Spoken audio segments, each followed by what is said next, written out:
মায়ের এক ধার দুধের দাম কাটিয়া গায়ের চাম, পাপুষ বানাইল ঋণের শোধ হবে না। এমন দরদি ভবে কেউ হবে না আমার মা। একবার এক সাহাবী বিশ্ব নবীজির কাছে এসে বললেন, ও নবী, আমি তো আমার মায়ের হক আদায় করেই ফেলেছি। আল্লাহর নবীজি বললেন, কি করে তোমার মায়ের হক আদায় করলে? ওই যুবক বলছে, আমি আমার মাকে মাথায় করে ঝুড়িতে করে পুরো কাবায় 7 বার তাওয়াফ করেছি। মিনা মুজদালিফায় সাফা মারওয়ায় আমি সাই করেছি। আমি আমার মাকে কাঁধে করে হজের সব কাজগুলো সম্পাদন করে ফেলেছি। হে নবী, আমি তো আমার মায়ের হক আদায় করে ফেলেছি। আল্লাহর নবীজি বললেন, ও যুবক, তুমি তো তোমার মাকে নিয়ে হজের সব কাজগুলো সম্পাদন করে ফেলেছ, কিন্তু আমি এই মুহূর্তে একটা ঘোষণা করে দিলাম, তুমি তো তোমার মাকে নিয়ে মাথায় করে ঝুড়িতে করে পুরো কাবায় 7 বার তাওয়াফ করেছো, কিন্তু আমি নবীজি বললাম, তুমি যদি তোমার মুখের চামড়া, বুকের চামড়া, পিঠের চামড়া দিয়ে যদি এক জোড়া স্যান্ডেল বানিয়ে দাও, আর ওই জোড়া স্যান্ডেল যদি তোমার মা বাবা মরণ পর্যন্ত হেঁটে বেড়ায়, এমনকি কিয়ামত পর্যন্ত হেঁটে বেড়ায়, তারপরও তুমি তোমার মায়ের 1 ফোঁটা দুধের ঋণ শোধ করতে পারবে না।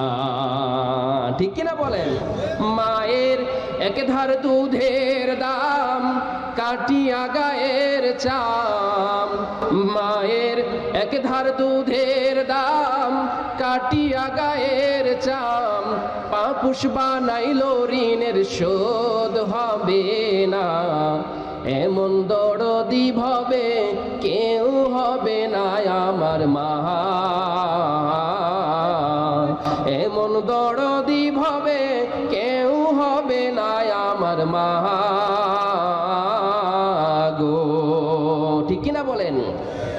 এই জন্য প্রিয় ভাইরা, যার মা নাই তারা জানে যে মা না থাকার কি জ্বালা, যার বাবা নাই তারা জানে যে বাবা না থাকার কি জ্বালা। আজকে আমরা ঘরে ঝগড়া করি, এখন তো আমাদের আব্বা আম্মাদের ভালো লাগে না, কারণ আব্বা এই ভুল ধরে, আম্মা ওই ভুল ধরে, এখন অনেক অসহ্য লেগে যায় আমাদের। তো যেদিন তারা দুনিয়া থেকে বিদায় নিয়ে চলে যাবে, সেদিন বুঝতে পারবো মাথার উপর ছাতাটা নাই হয়ে গিয়েছে, বট বৃক্ষটা হারিয়ে গিয়েছে, আর উপদেশ দেওয়ার মতো কেউ থাকবে না, আমাদেরকে কাছে আগলে রাখার মতো কেউ থাকবে না, বুকে জড়িয়ে ধরার মতো সেদিন কেউ থাকবে না।